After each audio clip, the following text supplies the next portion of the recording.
É a saciedade do Sangsi, Sensor Stumira.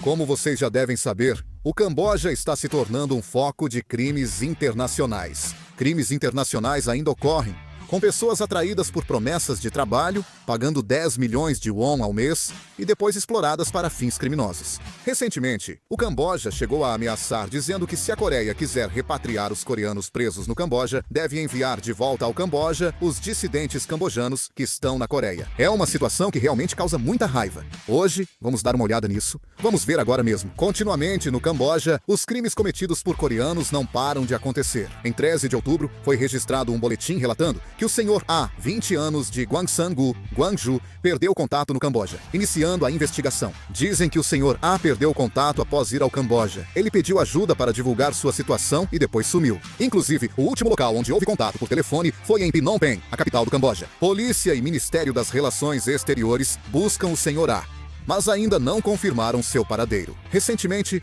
um homem na casa dos 30 anos, o Sr. B, que viajou para o Camboja, também perdeu contato logo após sair do país.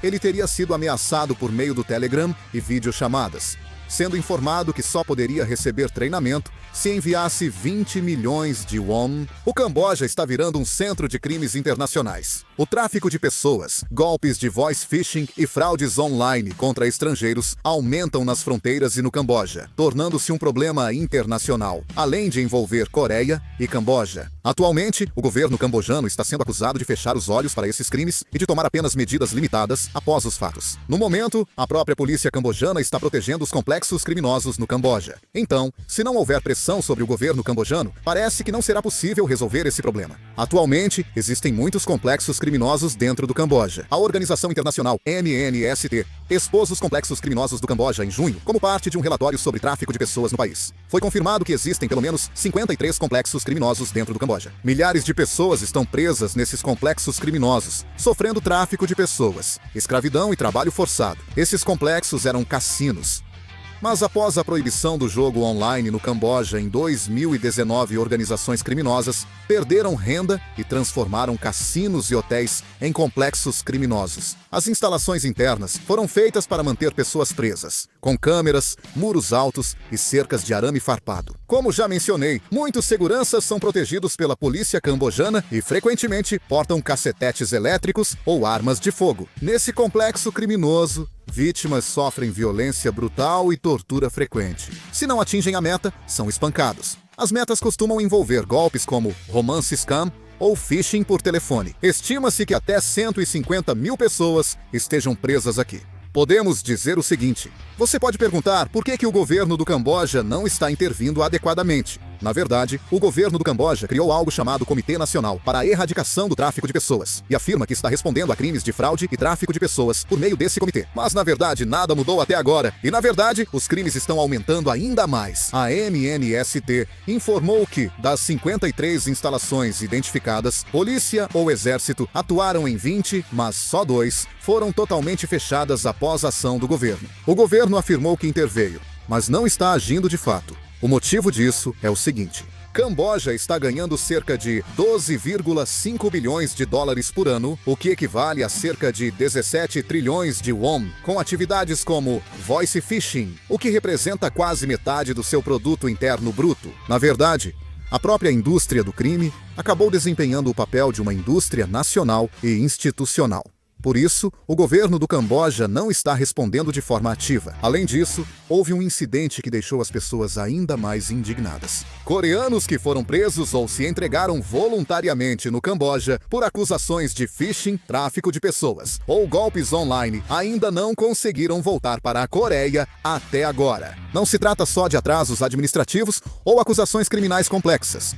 Há uma inacreditável chantagem diplomática por trás disso. O governo cambojano exigiu que a Coreia extraditasse um dissidente, ameaçando não devolver os coreanos caso não fosse atendido. É quase uma situação de reféns diplomáticos. Segundo a Agência Nacional de Polícia da Coreia, mais de 1.000 sul-coreanos estão envolvidos ou detidos em complexos criminosos no Camboja. Entre eles, há vítimas que foram enganadas e levadas pelas organizações criminosas, e também pessoas que participaram diretamente dos crimes. 265 sul-coreanos receberam notificação verbal vermelha da Interpol. Só no último mês, o Camboja prendeu 57 sul-coreanos. O governo sul-coreano pediu oficialmente a extradição dessas pessoas, mas o Camboja só aceitou se Bout Vichai, dissidente do país, fosse entregue. Bout Vichai, ativista pró-democracia, critica há tempos a corrupção e repressão aos direitos humanos no Camboja e vive atualmente na Coreia do Sul. Ele denunciou a corrupção do regime e criticou os direitos humanos do Camboja na mídia e internacionalmente. O governo cambojano o vê como uma pedra no sapato. Agora eles mantêm os sul-coreanos quase como reféns e exigem sua liberação apenas com a devolução de Bout Vichai. É por isso que isso não é apenas um problema diplomático simples, mas, na verdade, uma ameaça em nível nacional. O Ministério do Interior do Camboja informou: já extraditamos centenas de criminosos sul-coreanos para a Coreia do Sul. Eles afirmaram claramente que queremos só uma pessoa. Disseram que só devolverão os coreanos quando Bout Vichai for enviado de volta. O mais chocante é que há relatos de que a polícia do Camboja entrega coreanos presos para organizações criminosas, tornando-os vítimas de tráfico ou trabalho forçado. De acordo com as últimas notícias, há informações de que alguns policiais estão envolvidos com organizações criminosas, recebendo dinheiro em troca de entregar pessoas presas. Crimes estão sendo cometidos sob disfarce da lei. As autoridades do Camboja tomam medidas extremas, porque o sistema do país já está ligado a estruturas criminosas. Governo, polícia, organizações criminosas e certos grupos políticos agem juntos, usando criminosos estrangeiros como moeda de troca. Neste momento, o governo cambojano está usando uma estratégia dupla. Pressiona a Coreia do Sul através da extradição de criminosos e, ao mesmo tempo, tenta eliminar a oposição política interna. A isso, na comunidade internacional, chama-se diplomacia de reféns estatal. O governo sul-coreano reage fortemente, mas o Camboja não recua. Por causa disso, a segurança dos sul-coreanos detidos no Camboja está causando grande preocupação. Algumas famílias das vítimas disseram que, mesmo tentando entrar em contato com a polícia local do Camboja, não receberam resposta e algumas até foram ameaçadas, dizendo que, se pagassem dinheiro, seus familiares seriam libertados. O que está acontecendo agora no Camboja é uma violação dos direitos humanos disfarçada de diplomacia e uma manobra política. As famílias das vítimas estão vivendo cada dia em meio ao medo. E o governo também está fazendo todos os esforços possíveis para pressionar diplomaticamente e coletar informações. Mas a situação não está melhorando facilmente. Parece necessário exercer pressão internacional e tomar medidas para que o Camboja não possa mais continuar com esse tipo de intimidação. Desde o início, organizações criminosas do Camboja não tiveram nossos cidadãos como alvo. Eles traficaram pessoas de países como Malásia, Tailândia e Vietnã, origem de mão de obra. Com o crescimento, expandiu-se para países do leste asiático, como Coreia e Japão. O número de denúncias de sequestro e extorsão de sul-coreanos está aumentando gradualmente. Os casos aumentaram de 1 em 2022 para 17 em 2023, 2020 em 2024 e 330 até agosto de 2025, mostrando explosão. Entre esses casos, alguns resultaram até mesmo em mortes. Diante da gravidade, o governo percebeu que não pode mais se omitir.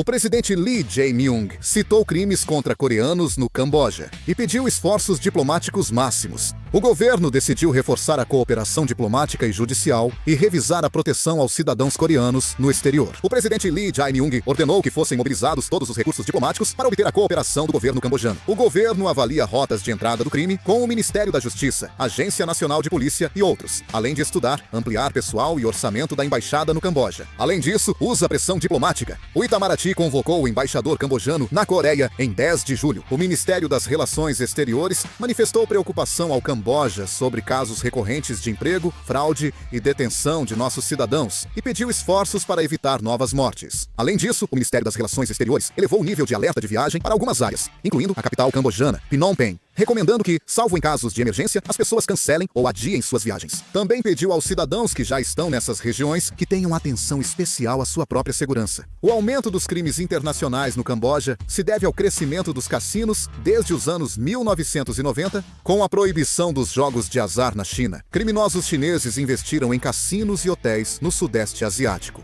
como no Camboja. Depois, com o passar do tempo, a partir da década de 2010, a China começou a fornecer um enorme apoio ao Camboja por meio da iniciativa Um Cinturão, uma rota. Mais capital e pessoas da China passaram a entrar no país. Muitas organizações criminosas também entraram, e para maximizar seus lucros, criaram complexos criminosos e começaram a cometer crimes contra estrangeiros. Essas organizações criminosas têm ligação com políticos influentes do Camboja, magnatas, grupos imobiliários sino-cambojanos e donos de terras, o que faz com que autoridades de segurança, muitas vezes, não só deixem de reprimi-las, mas também colaborem com elas. É hora de mais cooperação internacional e pressão sobre o Camboja. Também acho necessária uma resposta mais firme.